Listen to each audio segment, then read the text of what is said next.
අයිබෝන් කියලා සාධන අතරින් පිළිගන්නවා මිස්ටර් පොලිටිකල් SL YouTube නාලිකාවට. වීඩියෝ දෙකක් ගෙනලා තිනවා බලන්න ඇස්තේ මෝ channel එක subscribe කරන්න bell icon click කරලා notification දාගන්න වීඩියෝ බලද්දී like කරන්න comment කරලා share කරන්න WhatsApp කරන්න පුළුවන් ජෙප් එක නවන ඕනම කෙනෙක්ට. යන් අපි පළවෙනි වීඩියෝ එක බලලා එමු. උදේ එකක් වැඩි වෙනවා, දවල්ට තව එකක් වැඩි වෙනවා, රාත්‍රීට තව එකක් වැඩි වෙනවා, නිදන් නැගිටිනවා තව එකක් වැඩි වෙලා. ඒ විදිහට සියලු භාණ්ඩවල මිල වැඩි වුණා. හැබැයි ආණ්ඩුව ජනතාවගෙන් බලය ඉල්ලුවේ තුනෙන් දෙක බලයක් දෙන්න කිව්වා බඩු මිල අඩු කරන්න. අපිට ඕනේ මැජික් එකක් කරන්න පුළුවන් තුනෙන් දෙකක් තියනවා නම් කිව්වා. අපි අහනවා දැන් ඒ සියලු මැජික් කරන්න පුළුවන් කියලා කියපු ඒ තුනෙන් දෙකේ බලයක් තරම් අද ජනතාව දවස ගානේ සූරා කන්නේ ඇයි සූරා කන්නේ වසන්ත මහත්තයෝ දැන් තුනෙන් දෙකේ බලේ දිනවා. දැන් උදේට එකක් වැඩි වෙනවා, දවල්ට වැඩි වෙනවා, රැයට වැඩි වෙනවා, නිදාගෙන නැගිටිනකොට වැඩි වෙනවා නේද? බඩු මිල අපිට කියලා වෙලා නේද?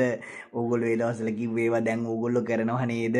අයියෝ වසන්ත මහත්තයෝ එහෙ බලලා මෙහෙ බලද්දි බඩු මිල වැඩි. හැබැයි ඔයා නම් ඉතින් එදා ඉඳන්ම එහෙ බලද්දි මෙහෙ තමයි පෙවුනේ නේ. අයියෝ යා අපි ඊළඟ වීඩියෝ එකට මම ඇත්තටම දේශපාලනේ මේ එක එක පැති වල දීපු මිනිස්සෙක්. ඒ කියන්නේ මේක හොඳයි කියන නිසා මේකට දුන්නා. දැන් නම් තිත්ත වෙලා තියෙන කතා කරලා වැඩක් නැහැ.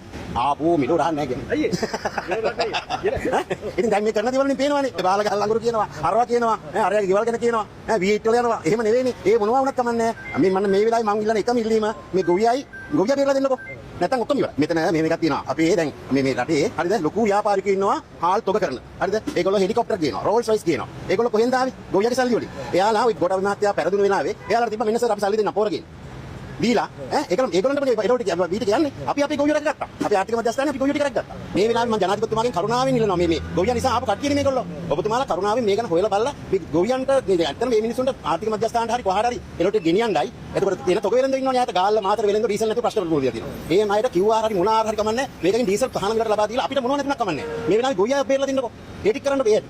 නැත්තම් ඇත්තටම මේ ගොවියව බේරගත්තේ නැත්තම් තව කෙලවෙනවා ගොයියෝම තමයි ඉතින් ඔය මේ මිනිස්සුන්ගේ ගෙනාවේ. ගොවියටම තමයි කෙලින්නේ. ගොවියටම තමයි කියලා කරන්නේ. අර හාල්ලෙම දැන් පට්ට ගණන් ගිහිල්ලා මොකද එහෙම වෙලා තියෙන්නේ හාල් වලට.